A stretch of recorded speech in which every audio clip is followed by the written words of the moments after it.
ನಮಸ್ಕಾರ. ಮಾಧ್ಯಮಿತ್ರರಿಗೆ ಹಿಡತಲೆ ಮಹೇಶ್ ಮಾಡ್ತಾರೆ ನಮಸ್ಕಾರಗಳು.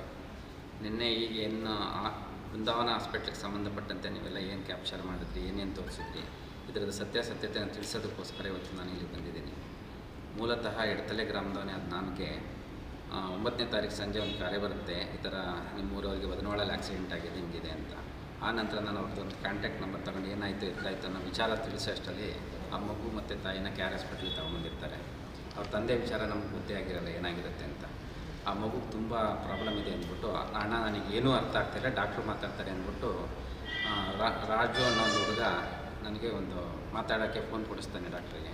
ಅವ್ನು ಕೊಟ್ಟಾಗ ಅವ್ರು ಡಾಕ್ಟ್ರ್ ಹೇಳ್ತಾರೆ, ಇಮಿಡಿಯೇಟಾಗಿ ಸರ್ಜರಿ ಆಗಬೇಕು, ನ್ಯೂರೋ ಸರ್ಜರಿನೇ ಆಗಬೇಕು, ನೀವು JSS ಕರ್ಕೊಂಡೋಗಿ ಅಂತ ಹೇಳ್ತಾರೆ.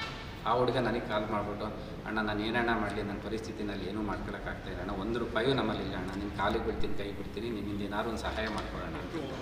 ಸಹಾಯ ಮಾಡಬೇಕು ಅಂತಂದರೆ ಗೊತ್ತಿರೋ ಹಾಸ್ಪಿಟ್ಲಿಗೆ ಹೋಗಬೇಕು ಹೊರತು ಇಲ್ಲಾಂದ್ರೆ ಸಡನ್ನಾಗಿ ದುಡ್ಡು ಇರಬೇಕು. ಎರಡೇ ಆಪ್ಷನ್ಸ್ ಇದ್ದಿದ್ದು. ನಮ್ಗೆ ಆಪ್ಷನ್ಸ್ ಇದ್ದಿದ್ದರಿಂದ ಡಾಕ್ಟರ್ ರವೀಂದ್ರನಾಥ್ ಸರ್ ತುಂಬ ನನಗೆ ಸಹಾಯ ಮಾಡಿದರು. ಏನಂತ ನನಗೆ ಆಪ್ರೇಷನ್ ಆದಾಗೆಲ್ಲವೇ ಅವರೊಂದು ಮಾನವೀಯತರು ಇದನ್ನು ಗೊತ್ತಿಟ್ಕೊಂಡು ಅವ್ರ ನಂಬರ್ಗೆ ನಾನು ಕರೆ ಮಾಡಿದಾಗ, ಆಯಿತು ಮಹೇಶ್ ಬನ್ನಿ, ನೀವು ಏನು ಬೇಕು ಅದು ನಾವು ಸಹಾಯ ಮಾಡ್ತೀವಿ ಅಂದ್ಬಿಟ್ಟು ಟ್ರೀಟ್ಮೆಂಟ್ ಶುರು ಮಾಡಿದ್ರು. ಅದೇ ಟೈಮಲ್ಲಿ ನಾನು ಡಾಕ್ಟರ್ ಅನಿಲ್ ಸಾಂಗ್ಲಿ ಸರ್ ಕರೆ ಮಾಡಿ ಕೇಳಿದಾಗ, ನಾನು ಹೋಗಿ ನೋಡ್ತೀನಿ, ನಮ್ಮಿಂದಾಗ ಸಹಾಯ ಮಾಡಿಕೊಡ್ತೀನಿ ಅಂತ ಹೇಳಿದ್ರು.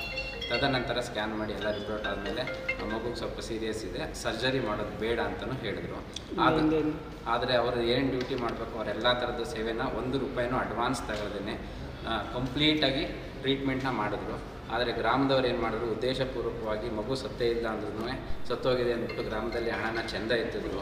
ಇದನ್ನು ಉದ್ದೇಶಪೂರ್ವಕವಾಗಿ ಮಾಡಿರ್ತಾರೆ. ಅದ್ರ ಜೊತೆಗೆ ಇನ್ನೊಂದು ಏನಪ್ಪ ಅಂತಂತಂದರೆ, ಇಲ್ಲಿಗೆ ಬಂದು ಹಣ ಕಟ್ತೀವಿ ಅಂದ್ಬಿಟ್ಟು ಅಲ್ಲಿಂದ ಚೆಂದ ಎತ್ಕೊಂಡು ಬಂದ್ಬಿಟ್ಟು ಹಾಸ್ಪಿಟ್ಲಿಗೆ ₹1 ಕಟ್ಟೋದೇ ಬೇಡ, ಹಾಸ್ಪಿಟ್ಲಿಗೆ ಯಾಕೆ ಕಟ್ಟಬೇಕು, ನಾವು ಹೆಣನ ನೀವೇ ಸುಟ್ಟಾಕ್ಬಿಡಿ ಅಂತಂದರೆ ಹೆಣ ಅವ್ರು ಕೊಟ್ಬಿಡ್ತಾರೆ. ಈ ಥರ ಎಲ್ಲ ಉದ್ದೇಶಪೂರ್ವಕವಾಗಿ ಪ್ಲ್ಯಾನ್ ಮಾಡಿ ಹಾಸ್ಪಿಟ್ಲನ್ನ ರೆಪ್ಯುಟೇಷನ್ ಹಾಳು ಮಾಡೋಕ್ಕೋಸ್ಕರನೇ ಒಂದಷ್ಟು ಗ್ರಾಮಸ್ಥರು ಈ ಥರ ಮಾಡಿದ್ರು. ಆದರೆ ಆಡಳಿತ ಮಂಡಳಿಗೆ ಇದ್ರದ್ದೆಲ್ಲ ಪರಿಸ್ಥಿತಿನ ಎಕ್ಸ್ಪ್ಲನೇಷನ್ ಮಾಡಿದಾಗ ಅವರೆಲ್ಲ ಕೇಳೋದಕ್ಕೆ ಮುಂಚೆನೇ, ಆಯಿತು ನೀವು ಪರವಾಗಿಲ್ಲ, ನಿಮ್ಮ ಮಗು ಕರ್ಕೊಂಡೋಗಿ ಅಂತಲೇ ಹೇಳಿದ್ರು.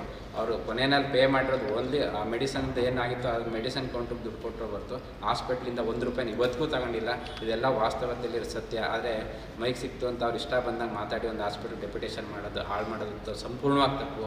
ಇದಕ್ಕೆ ಏನು ಬೇಕು ನಿಮಗೆ ಪ್ರೂಫ್, ನಾನು ಇವಾಗ ಏನೋ ಬಂದ್ಬಿಟ್ಟು ಹೇಳ್ತಾ ಇರೋದಲ್ಲ, ನಿಮ್ಗೆ ಏನು ಬೇಕು ಅದೆಲ್ಲ ನನ್ನ ಹತ್ರ ಆಡಿಯೋ ರೆಕಾರ್ಡ್ ಇಟ್ಕೊಂಡಿದ್ದೀನಿ. ಸತ್ಯಾಸತ್ಯತೆ ಬಂದು ಕೋರ್ಟ್ ಸ್ಟೇಜ್ಗೆ ಹೋಗ್ತೀನಿ ಅಂದರೂ ನನಗೆ ತೊಂದರೆ ಇಲ್ಲ. ನನ್ನ ಹತ್ರ ಪ್ರತಿಯೊಂದು ಯಾರು ಪೇಷಂಟ್ ಕಡೆಯವ್ರು ನನಗೇನು ರಿಕ್ವೆಸ್ಟ್ ಮಾಡಿದ್ರು, ನಾನು ಡಾಕ್ಟ್ರ್ ಹತ್ರ ಏನು ರಿಕ್ವೆಸ್ಟ್ ಮಾಡಿದೆ, ಅವ್ರು ಏನು ಸೇವೆ ಕೊಟ್ಟಿದ್ದಾರೆ, ಅವ್ರು ಏನು ಸಹಾಯ ಮಾಡಿದ್ದಾರೆ ಅನ್ನೋದು ಸಂಪೂರ್ಣವಾಗಿ ನನ್ನ ಹತ್ರ ಆಡಿಯೋ ರೆಕಾರ್ಡ್ ಇದೆ.